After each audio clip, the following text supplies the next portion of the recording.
The anime begins in Rome, the capital of the Roman Empire, specifically in the year 54 BC. During these days, there was a 15-year-old boy named Sista, a soldier. The Roman Empire killed his family, leaving him an orphan, and he was sent to a school for training boxers. So he stayed as a servant there and trained in boxing with kids like him. One day, the school principal, whose name was Valens, said to all the children, "Now every two of you will fight, and the winner will continue with us, but the loser will be killed." Unfortunately, Sista's opponent was going to be one of his friends named Rocco. Suddenly, Sista's teacher at the school, named Zafar, appeared and began cheering for him. However, Sista didn't want to fight Rocco because he was his friend. The fight started and Rocco attacked, but Sista quickly evaded the attack and tried not to hurt Rocco. Sista continued trying not to harm Rocco until he was forced to strike him in order to end the fight, and indeed, he emerged victorious. And Valens, the head of the school, ordered the soldiers to kill Rocco. Sista witnessed it and shouted. Valens then declared to all the winners that they would become boxers serving him, and if anyone achieved 100 victories in their fights, they would be granted freedom. Sista thought to himself, "I must win my freedom," and he intensified his training with his teacher Zafar. Until one day, Zafar told him that there would be an event in the presence of the emperor, with fights between different schools. And you will participate in it, but remember, the audience will determine the fate. If you lose in this festival, the audience will demand that the emperor's soldiers kill you, and you will die. Indeed, Sista went to the festival, but while he was there, he got lost from his fellow students. He met a boy named Raska and got to know him. Raska showed him the way from there. After a while, Sista faced the appointed fight, and the emperor was present watching. The emperor was a young boy, only 17 years old, named Nero. He inherited the throne after his father's death, and didn't want to attend the festival because he detested violence. The fight between Sista and the opponent began, and in the opponent's mind, he thought it would be an easy victory against the child. However, when the opponent attacked, Sista skillfully evaded his attacks and countered with precise strikes, eventually winning the fight. The audience cheered for Sista, but the emperor was displeased with the opponent's performance and ordered his execution. The opponent pleaded for mercy, but his plea was not accepted. Sista, feeling sympathy for the opponent, also requested clemency on his behalf, but the request was denied. The emperor's soldiers executed him, which saddened Sista briefly. However, later the emperor summoned Sista and said, "You have impressed me." Sista was surprised to find that the emperor was just a young boy like him. He also got to know Nero's mother, whose name was Agrippina, and his assistant named Dmitri. Sista learned that Dmitri and Zafar had fought against each other in the past. When Sista was with Nero, he witnessed another scheduled fight in the arena. It was a battle involving Raska, the boy who had shown Sista the way. The fight began, and Raska used techniques that were not typical of boxing. Sista thought to himself that Raska wasn't a boxer. Dmitri explained that Raska was his son, and that he didn't use traditional boxing techniques, but instead employed a martial art called pankration. Raska was very strong, and after the fight, Nero invited Raska and Sista to sit and talk with him.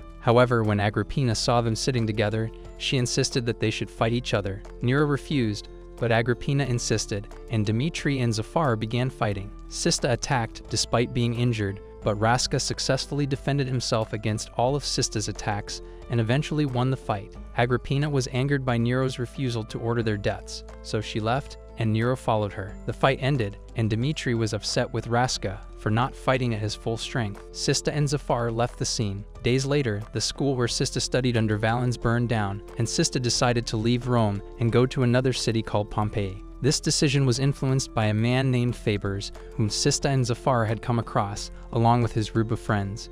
Sista got to know Fabers and also met his assistant Noshka. When Sista entered Fabers' palace, he saw a fighter named Emidin, who piqued his interest because Emidin trained in unique and unconventional methods. Sista learned from Noshka that Emidin was an incredibly strong fighter who had never been defeated. At night, Sista woke up because he wanted to use the bathroom. By chance, he saw a very beautiful girl named Spina, and he learned that she was wealthy and lived in the palace. Spina also revealed that she was Faber's daughter, the man who had purchased Sista and his friends. The next morning, a woman from the city came to Spina and told her that some fighters had invaded her bar, stolen from her, and were now refusing to leave. She begged Sista for help, and Sista, along with his friends, went to the bar to deal with the fighters who had taken over.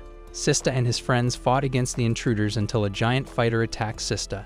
They struggled, but the intruders managed to escape. Sista couldn't catch up with them. However, Noshka arrived at the scene with Emidin, and Emidin fought the giant who had escaped, defeating him and capturing him. Spina thanked Emidin for his help, and he learned that she had made a deal with Emidin several years ago. She promised him his freedom if he could achieve 50 consecutive victories in his fights. Currently, Emedin had achieved 48 victories, and Sista was intrigued by this information. Noshka explained that Spina had an agreement with Emedin, and Fabers knew about it too. Emedin had already achieved 48 victories, so he only needed 2 more to earn his freedom. Sista felt determined to overcome his fear of stronger opponents. Sista later spoke to Zafar and admitted that he had a problem. Whenever he fought someone bigger or stronger than himself, he felt a sense of defeat even before the fight began. Zafar assured him that they would teach him a finishing move that would give him the confidence to face opponents of any size and strength. Fear of stronger opponents. Later, Spina asked Sista to come to her. She was impressed by his strength and offered to buy him, granting him his freedom. She wanted him to be her assistant and accompany her to Rome. However, Sista refused her offer, explaining that he didn't want to leave his teacher and friends, and he didn't want anyone to buy him again. He wanted to earn his freedom through his own strength and victories. Spina was upset by Sista's rejection and considered him foolish. She called Emedin and told him that their next fight, which was just a few days away, would be against Sista. She wanted Emedin to defeat Sista, and he agreed. Sista and his friends began intense training for the upcoming fight. The day of the fight arrived, and Spina watched as Emedin faced Sista in the arena. Emedin wore metal gauntlets on his hands, and the audience saw Sista as a child, assuming that Emedin would defeat him easily. The fight began with Sista launching rapid attacks and searching for an opening. Emedin blocked his attacks with the metal gauntlets until Sista found a weak spot and struck Emedin, causing him to fall. On the ground, everyone was amazed as they realized that Sista wasn't as weak as they initially thought. Emedin continued to attack, using his fists to strike Sista's chest, and then delivering a blow to the side of his head, causing Sista to fall. The audience believed that Sista had lost the fight. However, despite the fall, Sista struggled to his feet and prepared to launch another attack. Emedin was intentionally drawing out the fight to practice a finishing move. Just as Sista regained his composure and prepared to attack, Emedin struck with a devastating blow from above called the decapitating blow. During this era, boxing had different rules, and this type of blow was legal and allowed. Sista fell unconscious, and while he was down, Emedin surprised everyone by landing a second blow. Sista, still conscious but temporarily disoriented, couldn't defend himself. Emedin delivered 2 more blows. Sista's memory was briefly affected by the hits, and he struggled to remember anything. Emedin believed the fight was over, but to his surprise, Sista slowly got up. Even though he had temporary memory loss, Sista had remembered a finishing move that Zafar had taught him. He realized he needed to use that move. Suddenly, Sista launched another attack, but he stumbled, giving Emedin an opening to strike him again. But Sista endured the pain despite the broken ribs inflicted upon him by Emedin. The spectators couldn't believe that Sista was standing up to Emedin's attacks and continuing to fight. Noshka, who had been watching, remembered the first time he had seen Sista and Emedin. Back when they were orphan children, they had dreamed of being purchased by someone from their group. One day, they arrived at Faber's palace, and Spine informed them that she would choose only one child to become a servant in their palace. The chosen child would live in the palace while the others would remain on the streets, competing for the position. After various struggles and fights among the children, Noshka and Emedin emerged as the winners and became servants in the palace. Noshka recalled how Emedin had always been brave, but he also admired Sista's courage. This was the first time Noshka had seen Emedin fighting and was impressed by his skills. Emedin was hit and injured, but Spina chose both of them as servants, and they remained in the palace. Noshka returned to the present, inspired by Sista's determination. He started encouraging Sista, and the audience joined in cheering for him. The fight continued, and Sista managed to evade a threefold attack from Emedin, striking him in the face. However, when Sista stepped back, he realized that he had been injured in the head and was bleeding. Blood covered his left eye, impairing his vision. Sista knew that it was time to use the finishing blow. He attacked Emedin again, targeting his already broken ribs. Emedin attempted a counterattack but was swiftly struck by Sista's final and decisive blow, the decapitating blow. Emedin fell, defeated. But Sista had won the fight, and the audience was divided in their reaction. Some called for Emedin's death, as he had lost to Sista, while others pleaded for his mercy. Spine intervened and reminded the crowd that there were many more battles to come in the tournament, aside from this one. Spina acknowledged Emedin's bravery and effort despite his defeat and decided to grant him his freedom. Meanwhile, Sista had fainted due to exhaustion and his injuries. He awoke to find himself in a bed surrounded by his friends, but there was no sign of Zafar. Sista inquired about the powerful finishing blow he had used, similar to the one he had learned from a mysterious teacher years ago, and Maiden explained that he too had been taught the same technique by the enigmatic teacher named Democritus, who had made him strong. Sista and Zafar realized that they had both been taught by Democritus and that their techniques were similar. When asked about the teacher's whereabouts, Zafar claimed that he had disappeared after making them strong. After a few days, the tournament concluded, and Noshka informed Sista that Lord Fabris wanted to thank them personally. Lord Fabris had bought them to participate in the tournament under his name. Sista, Zafar, and their friends were grateful for the opportunity, but decided to leave Lord Fabris' palace. As they left, they encountered the townspeople, who cheered for Sista and celebrated his victory over Emmedan. Sista and his companions then met a man named Driscoll, who had purchased them. They traveled together to an area where roads were being constructed. There, Zafar instructed them to dig in the ground every day as part of their training, even though they struggled with the heavy tools. They continued this rigorous training for 2 months, enduring injuries and exhaustion. One day, 2 messengers from the imperial palace arrived and informed Sista that the emperor had ordered the gathering of the strongest fighters for a grand tournament to be held in 3 months. The winner would receive a substantial prize, and in Sista's case, it could mean his freedom. Sista was determined to participate in the tournament and win his freedom. He also decided to enter the competition with one of his friends, Rodok, who specialized in the arts. In the small arena, Sista faced off against a fighter named Zane in the first round of the tournament. Sista moved swiftly and struck his opponent multiple times, ultimately defeating him with ease. In the next round, Sista encountered another opponent whom he defeated effortlessly as well. During these days, Sista began to appreciate the value of the training he received with the Maul, even though it had left him physically drained. Sista heard rumors about a powerful boxer named Felix, who was also competing in the tournament. Felix had learned about Sista's strength, and they both sensed the impending showdown.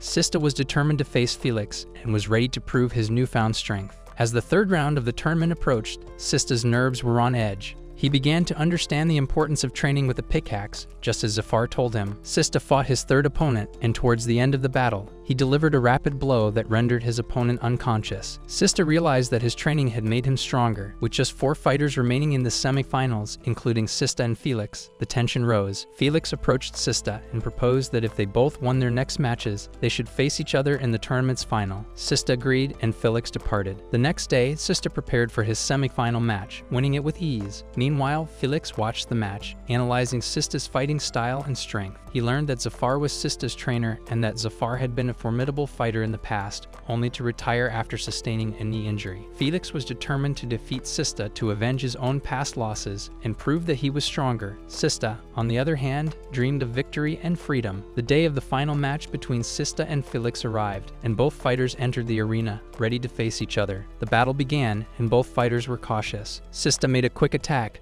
but Felix deflected it and taunted Sista about fighting in such a small arena. Felix then launched a counterattack and struck Sista with his second hand. Sista was surprised, feeling that he had dodged the blow, yet Felix had landed it. Sista realized the challenge he faced in the small arena and the skill of his opponent, Felix. He acknowledged the need to adapt to the circumstances to win this crucial battle. Felix used the same strategy and managed to strike Sista. He continued his assault until Sista found himself cornered at the edge of the arena. Sista struggled to find a solution, but he realized that his right ankle had been injured during Felix's initial attack, limiting his mobility. As Sista thought about his predicament, he observed that Felix's attacks came from a wide range, and Felix neglected his defense in the center of his body. Sista seized this opportunity and launched an attack from the center, successfully striking Felix. This change in tactics caught Felix off guard, and he suffered the blows. Sista continued to target Felix's abdomen and side, similar to his strategy against Emmedan. He weakened Felix and reduced his focus, ultimately causing him to struggle to breathe.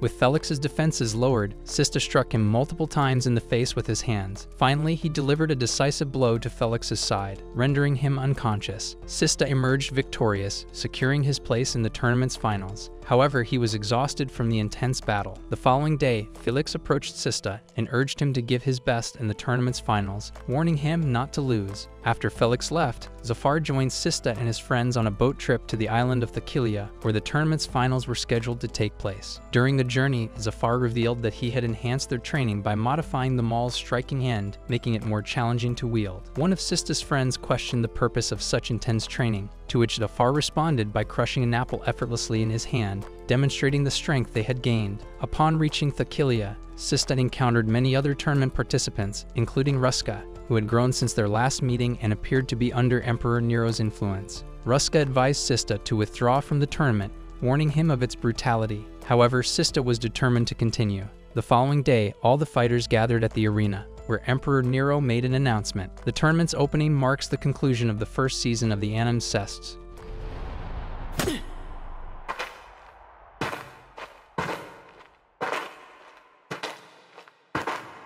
which was produced in 2021. If you enjoyed this episode, don't forget to subscribe and like it.